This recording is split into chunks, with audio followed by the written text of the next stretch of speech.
İnsanın hüceyrəsi, zavodları, fabrikləri, yolları, təmir və rabitə xidmətləri, mərkəzi kompüteri, proqram təminatı, sərt diski və operativ yaddaşı olan ideal bir şəhərdir. Bu böyük şəhərin daxilində enerji batareyalarının istehsalı ilə məşğul olan minlərlə fabrik fəaliyyət göstərir. Bunlar son dərəcə mürəkkəb və möhtəşəm olan mitoxondriya adlı hissəciklərdir. Gəlin qısa şəkildə onların hüceyrə və bütün orqanizm üçün enerjini necə istehsal edib saxladıqlarına baxaq. Canlı sistemlərdə enerjinin saxlanması və ötürülməsi üçün əsasən adenozin trifosfat molekullarından istifadə olunur. Qısa şəkildə buna ATF molekulu deyilir.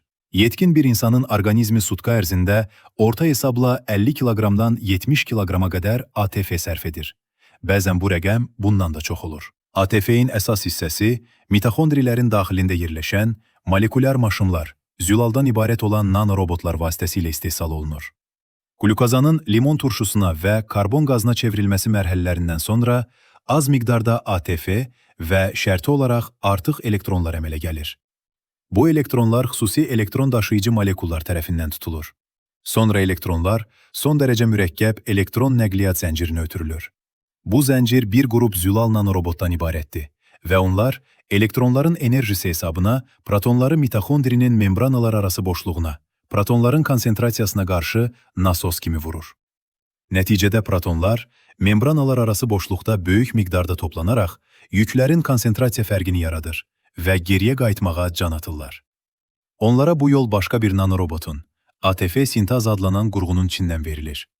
Bu nanorobot təxminən 6000 amin turşudan ibarət mürəkkəb 3D arxitekturaya malikdir.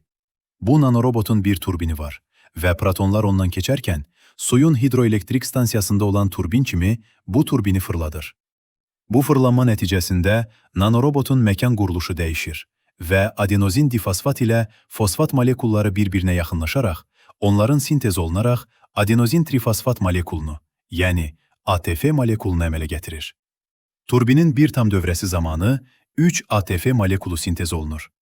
Turbinin fırlanma sürəti saniyədə təxminən 200 dövrədir, yəni saniyədə 600 ATF molekulu istehsal edilir.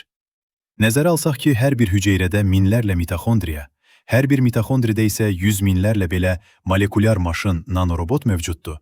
Onda sintez olunan ATF-in ümumi miqdarı nəhəng ölçülərə çatır. Başa düşmək biraz çətindir, elə deyilmi? Təsəvvür edin ki, bütün bu mürəkkəb sistemi yaradan Allah necə də mükəmməldir. Yaradanı inkar edən ateistlər isə başa düşə bilmirlər ki, onların daxilində bütün bunları yaradıb hərəkətə gətirən varlığı inkar etmək nə dərəcədə məntiqsizdir.